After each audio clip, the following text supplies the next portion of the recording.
Okay, hi. My name is Shane Brody. I'm a trans man. I'm traveling around the United States talking with trans people, non-binary people, gender non-conforming people, etc. People under the large trans umbrella of identities. And we're talking about identity as well as politics, religion, current events. There's a lot going on around trans people right now in this country. Yeah, and people's kind of like locality, their situation, and what's happening in their lives. And right now we're in Ohio, and I'm glad to be here in the Midwest. It's a little bit different for me. I was on the East Coast for a while, and I was in the South as well, and I was living up in Alaska before that. And the Midwest is definitely different. There's a lot of nice roads here, I must say. Very broad, you know. Lots of trucks. There's a lot of trucking going on, a lot of farming, a lot of open spaces. It's pretty nice. Anyway, here's my guest. And what pronouns do you go by the way? He, him. I do as well. And he's going to introduce himself in whatever way he wants to. There you go. Hello, my name is Aaron Reinhardt. We are in the big town of Berwick, Ohio. Yeah. Born and raised. This is the house that my father built. Yeah, right. He is now deceased. Did he also build the one you're living in back there? Yes. Yeah. And I live in a small house out back. Yeah. This house is bigger, also neater. Yeah. Well, as people know, if you've listened to my channel, I used to live in a cabin, and it was 12 by 12, so it was smaller than this room. And yeah. My house is 15 by 22. Yeah. Mm-hmm. And it has an upper story, but I haven't been up there much since I had foot surgery. Oh, yeah. I had a ladder that led to a loft, and my dog was always like, "Oh, I want to come up there," but you couldn't because there was a ladder. Well, I have steps, but I moved the bed downstairs 2.5 years ago to get ready for. I had my foot reconstructed. Yes, yeah. So you were having some trouble with your foot, and then they came up with a diagnosis? Yes, the wrong diagnosis. And I eventually saw another rheumatologist, and he told me I had fibromyalgia. Oh, yes. So that's a big one. That's an autoimmune disorder, right? Yeah, and that virus probably sparked it. Oh, I see. Yeah. They still don't know a lot about it. It's a strange illness. If the first time I saw him, he's like, "And how's the brain fog?" And I'm like, Okay, so things kind of fell into place. Yeah. Okay, so then you're living. I would call this rurally in Ohio, a farming community, and you're dealing with some disability, and. Still working, though. Still working. And you were mentioning right before we started talking that you do a lot of activism, like up in Toledo and... Trans Ohio. Oh, okay. Is a statewide organization. And before the pandemic, their big thing is they do a symposium. What is a symposium? Is that like a conference? Yes. Okay. A 3-day conference. The first day is for providers to get CEUs. Oh, I see. Okay. So social workers, lawyers, medical people. And then the other 2 days are for trans folks. So workshops. Like peer-to-peer. Well, it like a keynote speaker, various workshops on about anything. Great. I mean, I once led one on journaling. What's that been like in the recent political struggles? Because it seems like there's a lot going on here in Ohio that's anti-trans in terms of the state legislature. Well, yes. But, they keep trying to pass anti-trans bills. Unfortunately... Yeah, just even this week, there were 2 of them introduced. Yeah. I mean, that's pretty wild. That's a lot of government resources. Unfortunately, the Republicans have our governor is Republican. Yeah. All the statewide offices, not all of them, but so some of our Supreme Court justices are Democrat. But in this recent election, all the statewide offices. And I'm surprised at that because growing up, in the different elections cycles I've been through, Ohio was kind of purple. It was a battleground state, as they used to call it, but now it's pretty much Republican and right wing. Well, it is. So there are liberal enclaves. So your bigger cities tend to be more liberal. Yeah. And there are several big cities here. I mean, yes. Cincinnati, Columbus. Columbus is the biggest. Cleveland. They're pretty big. Columbus metropolitan area is over, I'm not sure what it's at. It's well over 1 million. Yeah, and Toledo is not far. Right. Yeah. And there are other liberal enclaves, smaller ones. Like university towns or something? Yes. Yeah, that's usually how it is. But a lot of Ohio is like this. It's rural, farmland. Yeah, I noticed that driving through. I was conservative. I'm used to kind of places that are heavily forested, and this definitely has some places that are forested. There's some windbreaks, but then also just some forests. And what is different about this landscape is the flatness, of course, and then just the extensive, as far as your eye can see, is fields.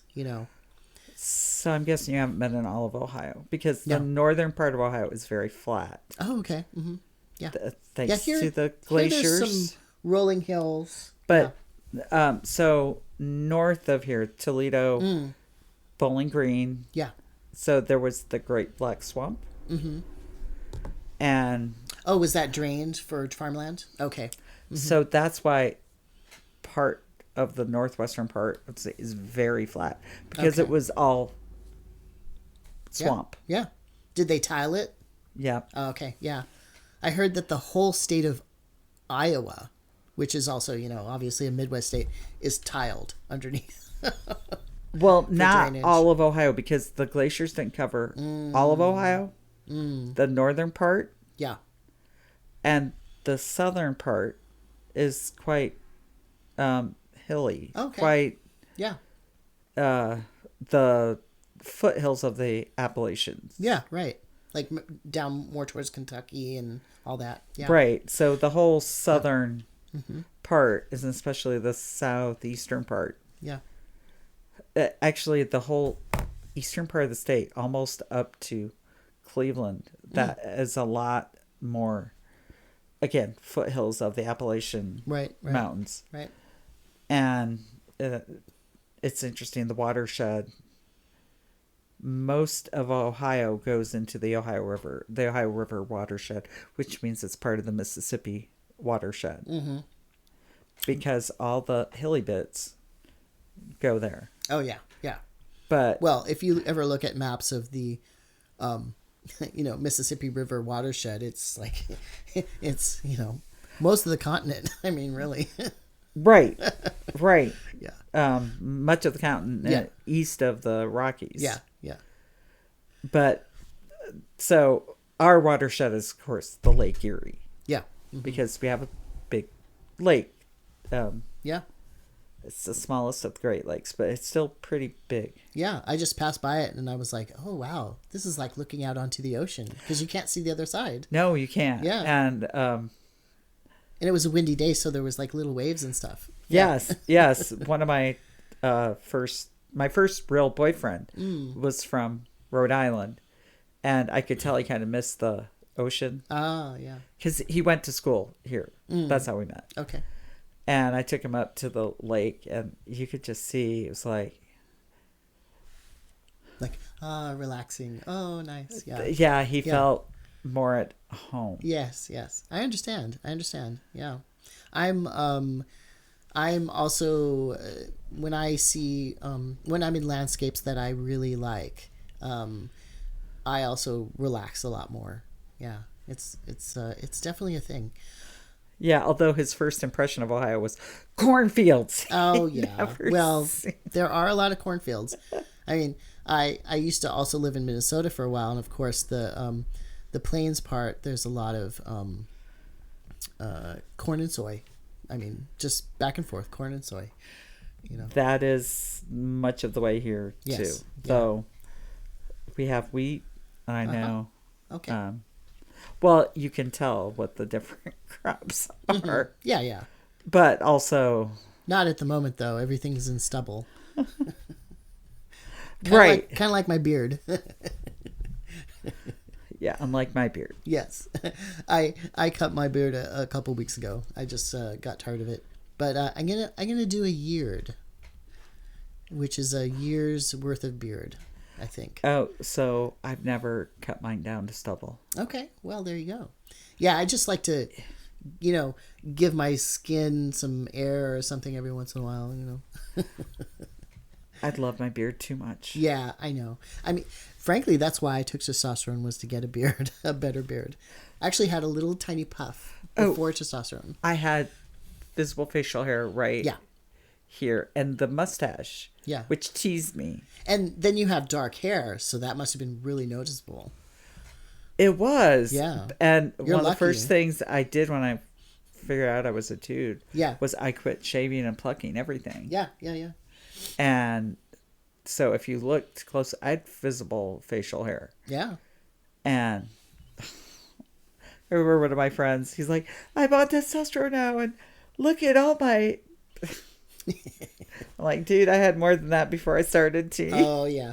I did too, but I had quite a bit of hair, but it was so blondie and like strawberry blonde that it's hard to see. Even now, even though I can grow a full beard, it takes sort of a critical mass to really have it be noticeable. Yeah. Just because it's such a light color. Yeah, well, mine is turning light. Yeah, mine is too. I'm getting white streaks right here and on the side. I have more Yeah. gray here than I do up here, but Oh, okay. I can't even tell what I have anymore. I just always keep it so short. yeah, I bust my hair this morning. That's what I do every week or Yeah. every 2 weeks. I can feel them though. They have a different texture. They're like pokier. Yeah. My usual hair that I grew up with is very, very soft, including my beard. Right. So the white hair is definitely pokier. I don't know why that is. It is. It's coarser. Yeah, yeah. That's a thing. Yeah, yeah, it is. But my brother has more gray hair than I do. Yeah. I actually don't mind it. I mean, I don't mind the bald head either, or being fat, or, I don't mind my weird old man eyebrows, or I don't mind any of it. I love all of it, in fact. I've just shaved my earlobe now. Yeah, I do too. Yeah, totally. I get it. But my dad I call them my moth wings. Yeah, it's true. My dad had a Santa Claus beard. Oh, nice. And he was short and he had the belly. Yeah. That's what I aspire to.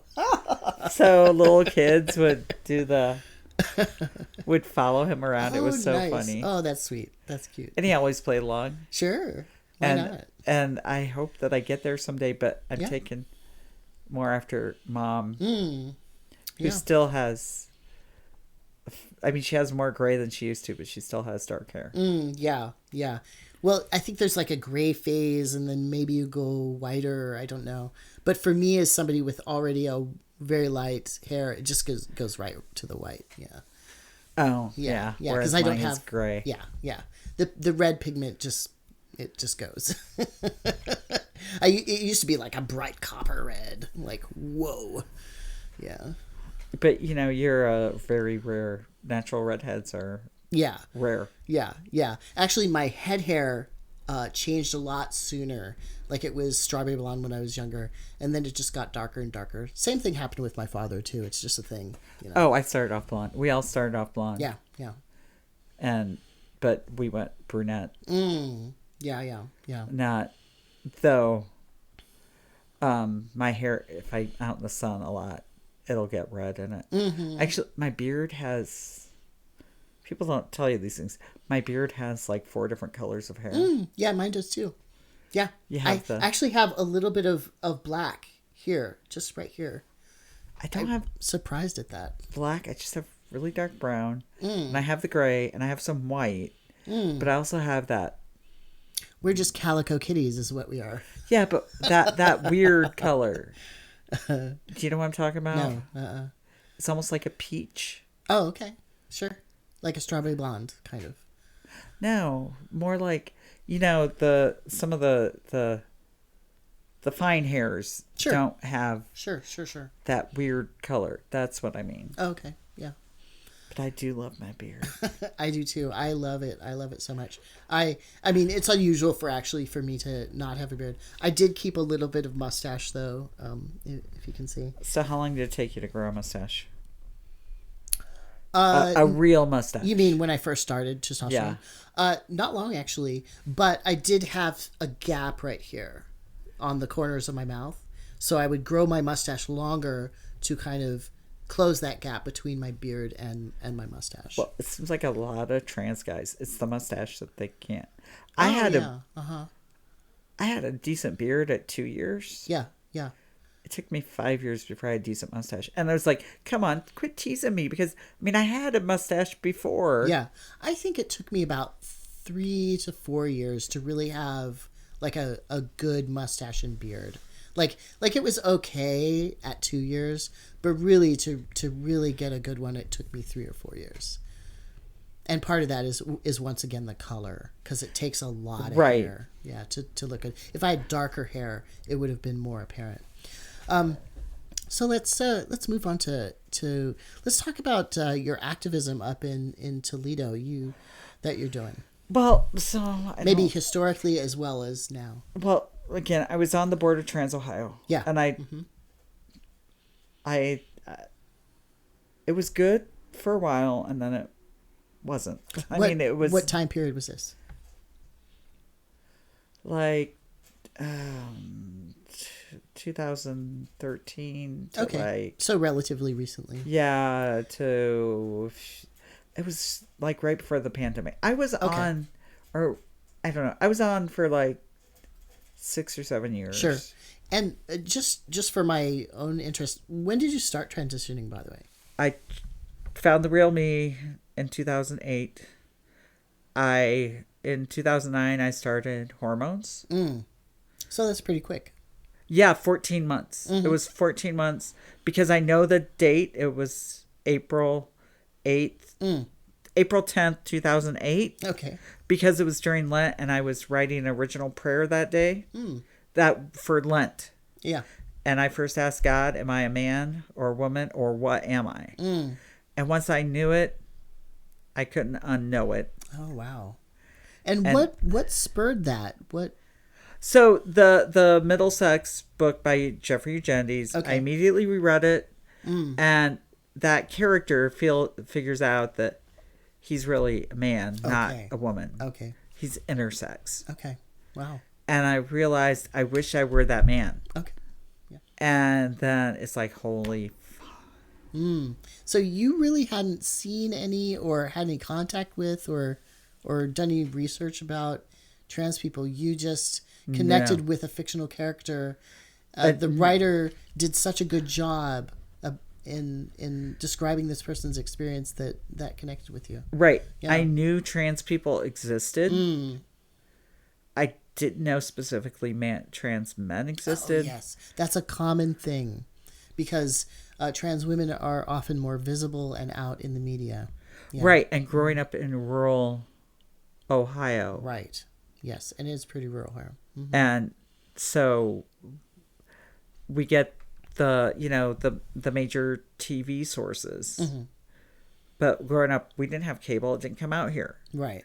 And my dad didn't buy cable anyway after it became available. Yeah. And my parents, conservative Catholics.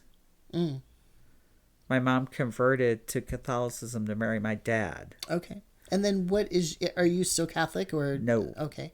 What's your chosen religious? I was a seeker for like 6 years. Then I moved to Fostoria to be with to live with my grandma, so someone would be there with her. Okay.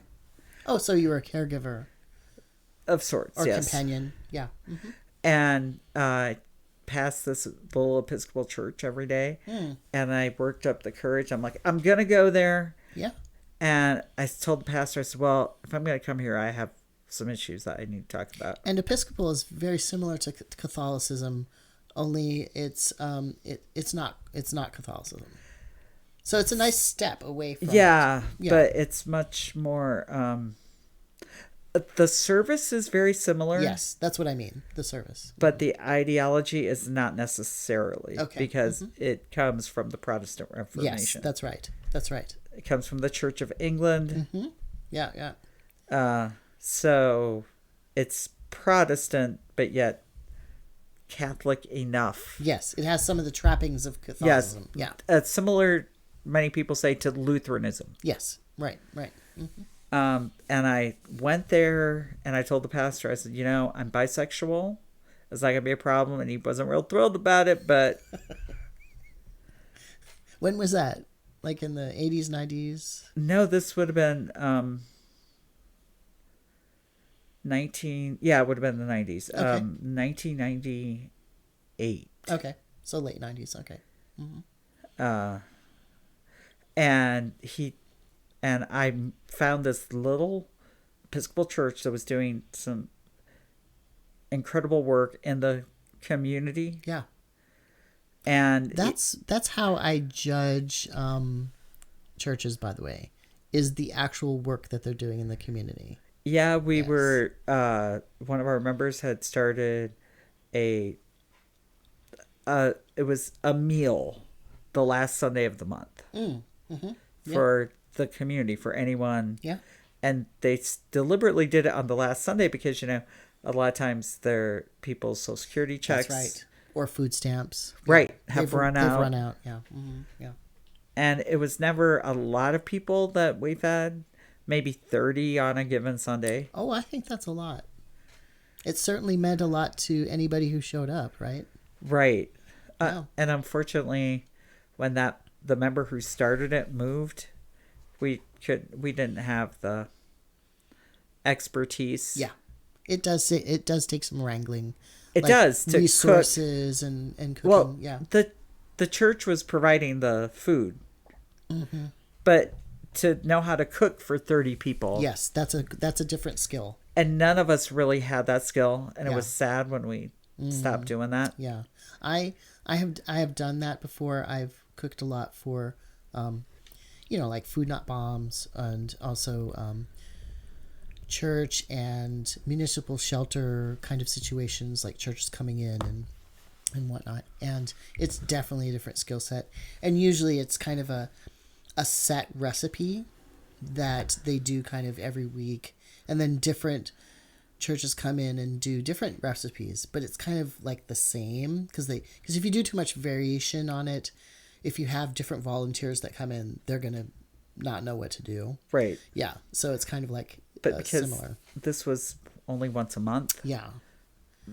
We tried to not do the same thing. Yeah. Every time. Also, there are some of the best actually meal programs I know about. They will do a great variety because, for instance, not like Food Not Bombs or the Breadline up in Fairbanks, Alaska, which I was slightly involved in. They take what they can get. Right. Oh, so right. Hospitals will often give them their excess food or whatever it is, and then they transform it into kind of the meal of the day. And their chefs are incredibly skilled in doing that. And I like to see that. I like to see that kind of creativity that people can express, even in a situation like that, where people think that maybe there's not a lot of creativity. So... Well, yeah. So that's how I came to the Episcopal Church. Okay. And Through community activism, basically. Well, no, not through because it was there. Yeah. Oh, okay. And because you went by, yeah. And I went by, and again, it was similar enough to Catholicism, but not because I left the Roman Catholic Church for many political reasons. Oh yeah, like because. Well, at one point I was feeling a deep call to ministry, and I realized I couldn't be a priest. Yeah. Because back then I thought I was a woman. Okay. Right. But I came close a couple times to really considering becoming a nun. Yeah. But I realized no. Yeah. And there is a huge hidden history of queer people, lesbians, gay men going into the priesthood or nunneries to separate themselves from family life, not so they can express being queer, but so that they didn't become part of heterosexual life. Yeah, yeah. Right, and I so figured a choice out of celibacy instead. Yeah. But I also figured out that I was bisexual in my early 20s. Yeah. And I realized that would not be welcome. Yeah. Yeah. So at least at that time. Yeah. But it was really hard to leave and I realized that I didn't believe some of the things that they said that they believed. And I couldn't stay. Okay. So you just weren't connecting that well with them. Right. Yeah. And like I said, I was a seeker for about 6 years. Yeah. I tried going to different churches and nothing really connected. Yeah. Thought about becoming a Baha'i. Oh, yeah. But I didn't want to travel the nearest. Yes. It would be well over an hour's drive. Yeah. I've had something similar, actually. I have a Buddhist practice, but then also I'm Christian, and I've always appreciated the Quakers. So, but for me to get to a meeting house, I mean, all the meeting houses are out here, and I usually live in the West, and there aren't that many meeting houses out there. So, yeah. So it's rare that I'm able to go into a Quaker.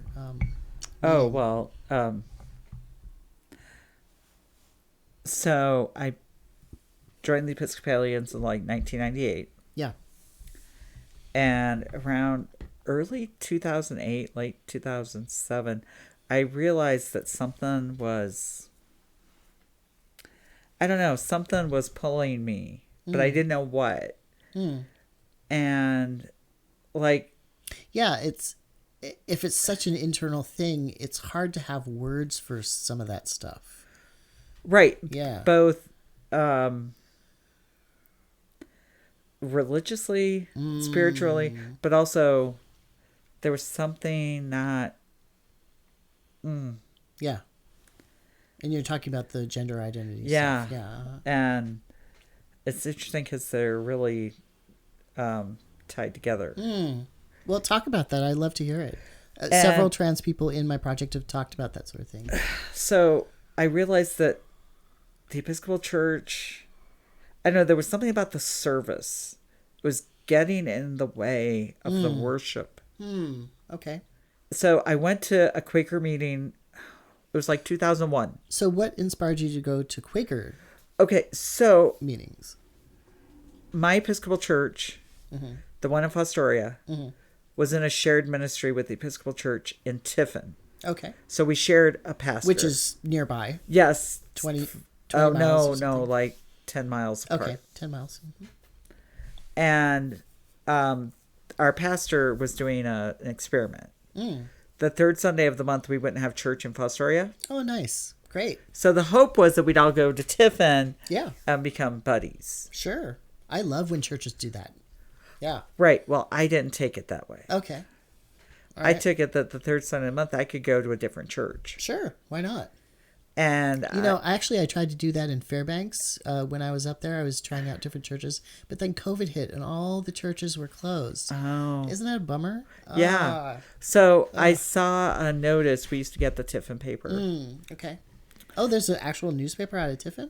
Yes, oh, and one out of town. One out of Fostoria as well. Okay. Oh wow, that's amazing. And they're both still in print. That's amazing that such tiny towns have a newspaper. But Tiffin is a county seat, and it has 2 universities. Oh, okay. Okay. So that makes a difference. Yeah. Of course it does. Yeah. You just look it out on the map, though. It's just like a little dot. I mean, Yeah. Right. Right. But there was a notice in the Tiffin paper on the religion. They would do a religion page. Okay, sure. And notice Quaker meeting to be held at a private residence in Tiffin. Yeah. And my sister and I went, not knowing what to expect. Yeah. And there were all these people crammed into this little, not a very big house. Sure. Yeah, Quakers are different. They're Yes. different. And so the worship was entirely silent, as it often is. Yes. That's a unprogrammed meeting. Yes, it's an unprogrammed meeting. So there's no minister leading it. Correct. Yeah. And we went, and it's like, what the is going on? What was that? Yeah, yeah. But we stayed Yeah. out of politeness, and then they went into Quaker meeting for business. Mm-hmm. And for some reason, we felt compelled to stay. Okay. Mm-hmm. And this woman named Matilda,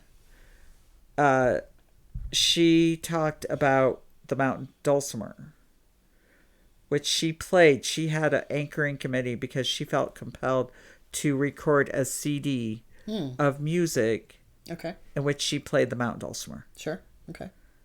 And I had bought a mountain dulcimer a few years earlier. They told me if you can count to 10, you can teach yourself to play, and I believed it. So be careful. Sorry. The table. That's okay. I know. Emphasis. Boom, boom, boom. Right. I'm a very fidgety I person. understand. So I will keep my hands down here. So the dulcimer. Yeah. Yeah. And I couldn't. And You couldn't what? teach myself to play. Oh, you were trying to teach yourself to play Correct. because of the They example of this said lady. that- Yeah. Well, no, the example not of Matilda, but the people that I bought the dulcimer off of. Okay. Because I Well, love they the kinda sound scammed of you it. there. A little bit. Well- Oh, you can teach yourself in 10 minutes. In all defense of the mountain dulcimer, though, if you're a musician Yeah. and you understand, Yes. it is among the easier instruments. Sure. The mountain dulcimer is a Appalachian instrument. It is uniquely Appalachian, Okay. and it's about yay long, and typically about this oh, yeah. wide. I've seen them before. They're And very you- narrow. Yes. Yeah. And you hold them in your lap. Right. That makes sense. Because if you're going to play with a bunch of people, you're in a circle and you're jamming. Yeah. Right. And traditionally, you only play the melody string, Okay. which might be doubled so you can hear it more. And the other two strings are drones. So in some ways, it's similar to the bagpipes. And with the bagpipes, you only play the melody, and the other things are drones. Okay. Yeah, I don't know much about music actually, but Well, yeah, anywho. this is interesting. But Yeah, and traditionally, only the melody strings have fretboards. so it sounds like you did kind of teach yourself how to play it. Well, no, I didn't. Oh, okay. I learned a lot of this stuff after. Okay. And Matilda said, I asked her, I interrupted business meeting because I didn't know any better. And Oh no. it was not a big deal. I can see it coming. And she's like, if you wait until after, we will talk. Yes, yes. So Sometimes there's a prim properness to those kind of meetings. Yes. not ours. I mean, we do follow order, Yes.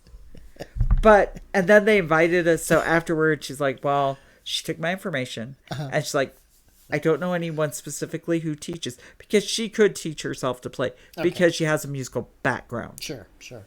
Right. And a couple days later, she called and she's like, well, I don't know anyone who will teach, but I've never taught anyone. But if you're willing, I will teach you. Oh, great. Great. So did that get you more involved in the Quaker church then? So ironically, Or the meeting house?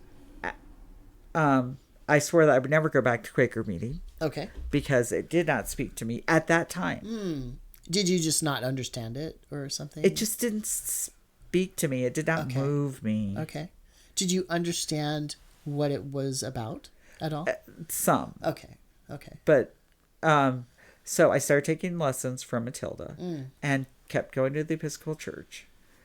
And so that was like in 2001.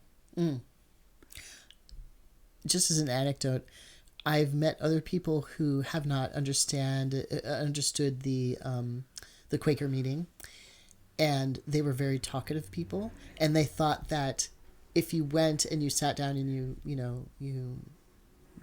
you saw it, you were there, that you would talk, right? so they took turns talking, and they kind of dominated the meeting.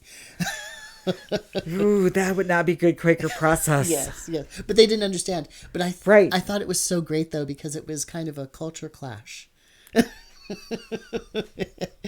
I think it's good for people to be yanked out of their comfort zone sometimes, Right. And had something moved in me. Yes. Okay. Yes. But it did not move in me. So I continued with the Episcopal Church. Okay. In 2006, we closed the Fostoria Church because we were running out of people and running out of money. That's happening a lot across America. It is. Yeah. It is.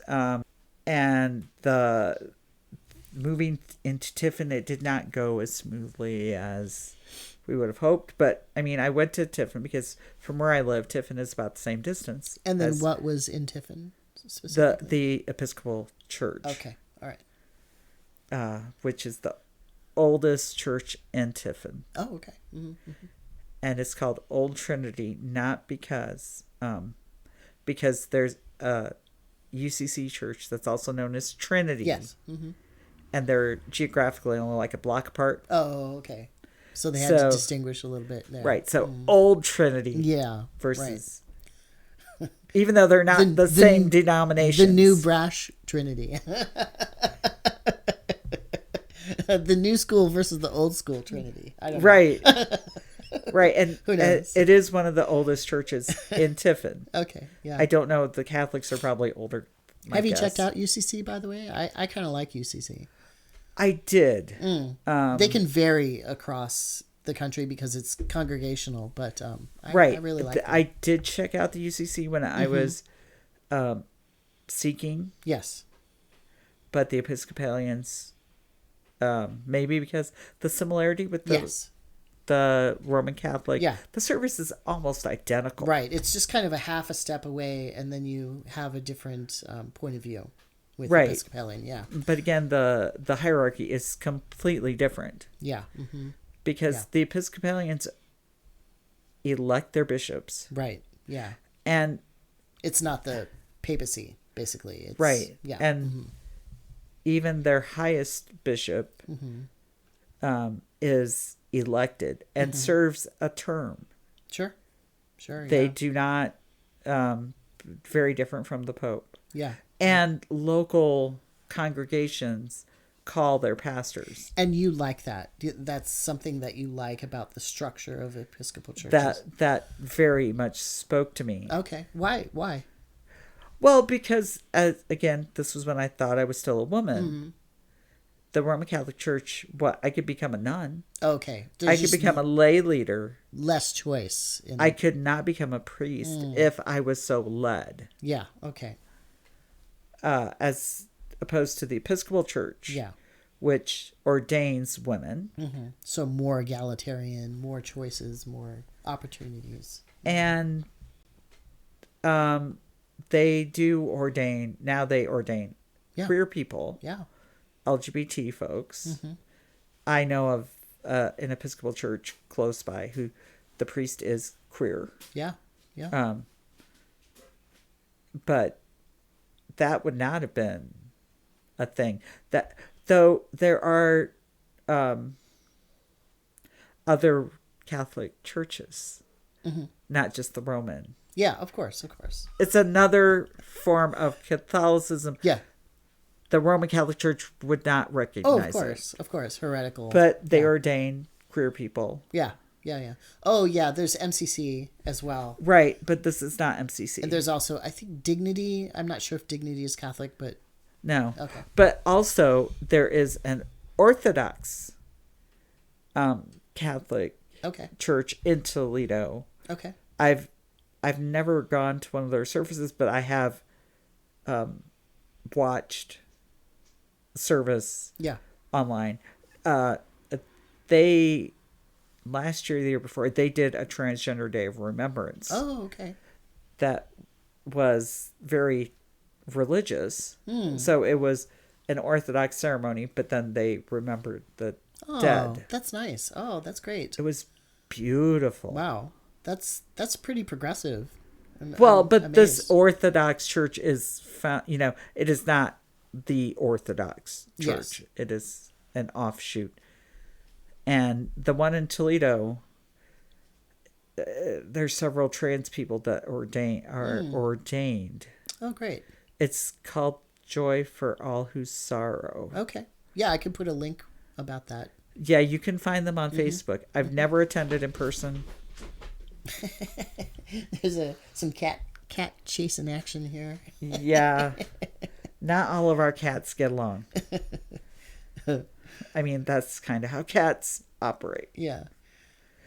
So, anywho, so in 2008, I had the first inkling that I might be a man, a trans man. And that kind of came as a message from God, it sounds like.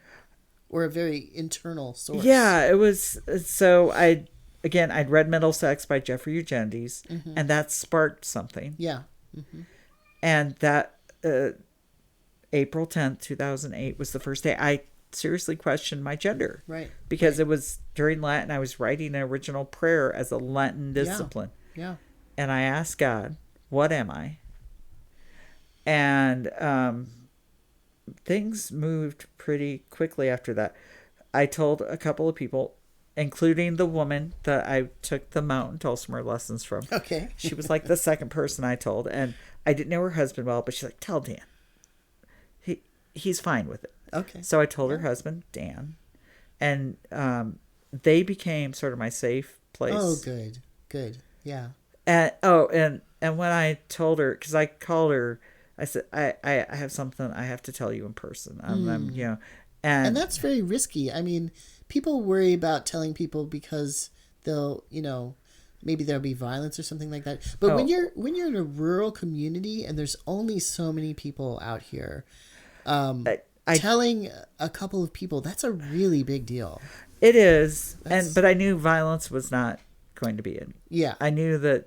I'm just thinking I didn't about know how they more would like react. City life. Oh, I know. Yeah. I know. Yeah. I have been. So it's a different kind of thing being, a queer person, visible, trans person out in the rural at the time areas. I was not visible. Okay. Yeah. Because it was very new. Mm-hmm. I was pretty outspoken about being bi. Mm-hmm.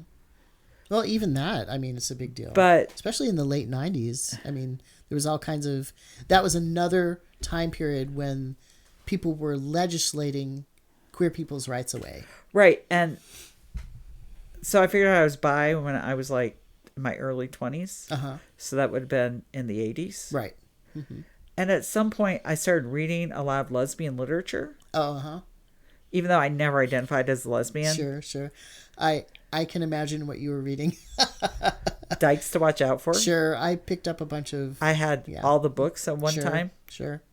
There was also a lot of like independent printed things. The Firebrand Books. Sure. I would get their catalog. Sure. Mm-hmm. One of the books that I got that it didn't resound with me then, but for some reason I kept it, was S/HE. So yes, okay, yeah. By the partner of Leslie Feinberg. Okay. Don't remember her name. I don't either, but I know that book. Uh-huh. You know the book. I never read it, but I've seen it. Yeah. Yeah, and I bought it for some reason and did not resonate with me, but I kept it. Yeah, it was part of the... kind of like a biography or autobiography of that relationship. So let's talk a little bit more about, kind of being a rural queer, right? So I was a rural queer, but I wasn't that out. Okay. I mean, I was out, but I didn't have a woman partner. Okay. Yeah, but you could still have an identity as a bi person. Right, yeah. And I tried to come out to people, but. One of my coworkers She's like, so how'd you know you were bi? I said, well, how'd you know you were straight? Right. Yeah. And she thought that she got offended by that. Well, yeah. Well, yeah, but she's like, well, I just knew. I'm like, well, why was she even questioning you? I mean, that's kind of a weird question. That's but kind of don't an you offensive get question. that? But people do question. People, Yeah, of course. People ask other people about their genitals. I mean, it's like, oh my God, just it's really awful. Like, yes. there's no decorum. It's like I have been asked a free for all or something. the horrible questions. It's ridiculous. Yeah. I once had someone yank up my beard to see if it were real. Oh no. I mean, well, someone that I went to high school with, who lived across the street, and I was doing her a favor. She asked me if I'd take her to McCutcheonville, which is 3 miles that way. okay. And she's asked me all these, but she yanked out the beard. And I said, if it were fake, wouldn't I make it look better? And she's asking. Yeah, it would be one of those these, like mascara filled in right, beards, like with a straight line and right, a vanity beard. Like, yeah. Who was it? Riker on Star Trek or whatever. Oh, yeah, yeah. This super vanity beard. I'm a big Trekkie. Oh yeah, me too. I love it. So, which is your favorite series? I like the first two, so I like the original and then the Next Generation. Other than that, I kind of lost interest after that. But yeah, see. I actually really liked the first movie too. The Star Trek, the original motion picture. I feel like in some ways it was real sci-fi. It wasn't action adventure. It wasn't, wagon train in the stars. It was real sci-fi. I rewatched that not too long ago. It's not bad. People pan it, but it's pretty good actually. Yeah, I don't know about the costumes, but yeah, it was the late 70s or whatever, and I'm sure they had a low budget, but I think they did a pretty good job. It was a good story. So for the record, my favorite is DS9, Deep Space Nine. Okay. Yeah, I could never get into that. I tried and I was just like, Well, the one thing that drew me in, the Bajorans very deeply religious. Okay. Mm-hmm. And I've always been, even when I didn't go to church, I've always been a very spiritual person. Oh, sure. I mean, in a lot of ways, the church is just a building, or right. It's just a community, but the ultimate thing is yourself, your own right. connection. Yeah. Mm-hmm. Right. So after figuring out I was trans, I had this couple who are a Quaker couple, Dan and Matilda. Well, again, that's how I met them. Was this after the dulcimer players? Yeah. So okay. the dulcimer woman, her, and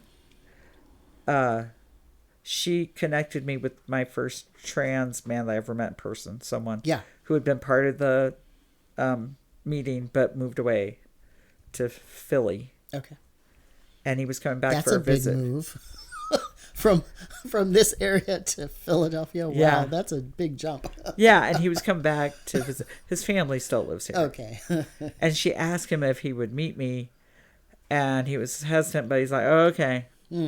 So the first time I met him, I went to Quaker meeting again. Was he gay or something, or was he connected to? He was trans. Oh, he was a trans guy. Oh, okay, all right. Yeah, I thought. Oh, I guess I didn't make that clear. Maybe you did, but I was thinking about something. No, he was trans, and he figured out he was trans in a small town in Ohio, and moved to Philadelphia. Okay, that's I why think after he transitioned. Yeah, but he was coming back to visit family. Yeah, that often happens, right? Trans people leave a rural place and go into cities. Correct. Yeah. And I was very nervous, but we went to the local coffee shop, and he's like, oh yeah, no, he was really confirming my identity. Yeah. And he gave me my first binder. Yeah. I actually had a similar experience.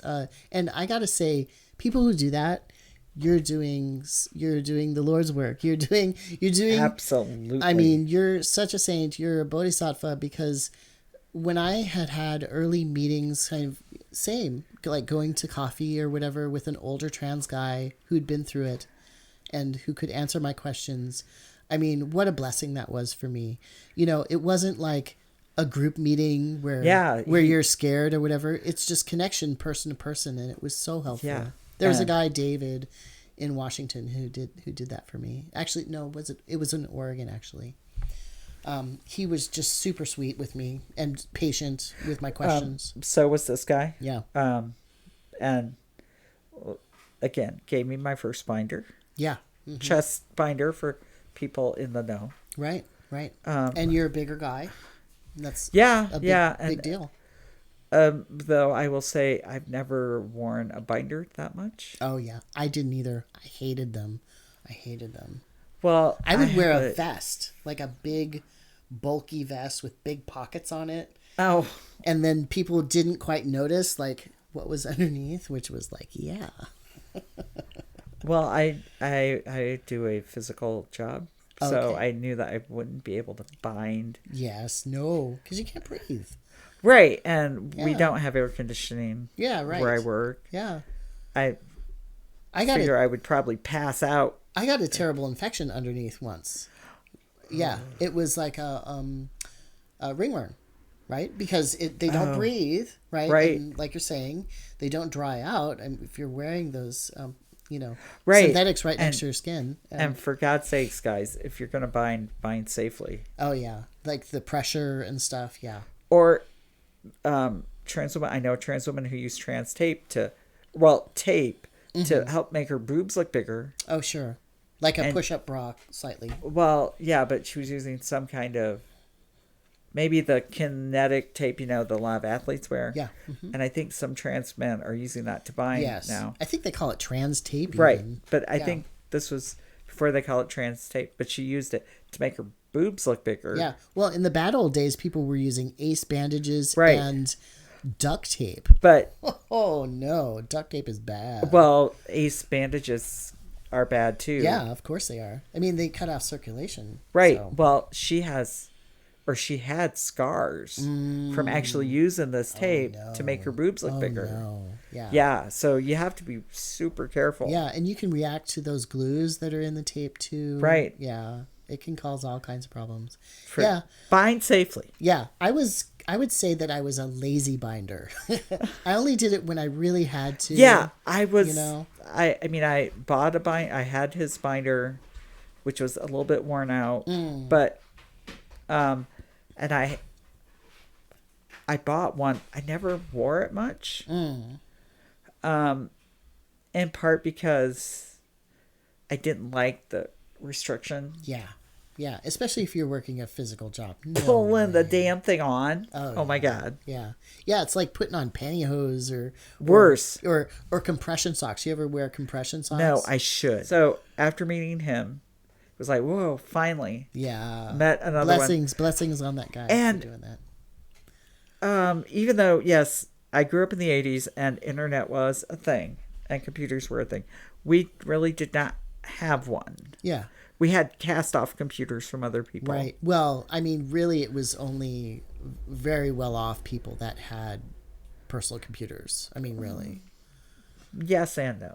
Yeah. Because some people, and so this is going to make me sound really old. I did my computing class and I did the school newspaper on a Commodore 128. Oh, wow. Yeah, sure. One step up, big step up from the Commodore 64. I know. My brother had a 64. Yeah, totally. Yeah, but not a computer geek. Still not a computer geek. I mean, I sort of know how to use them.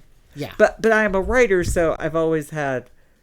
okay, there goes guinea pig. Oh. I don't know if you heard the little pit-pat across the floor. There's some fat little guinea pigs running around.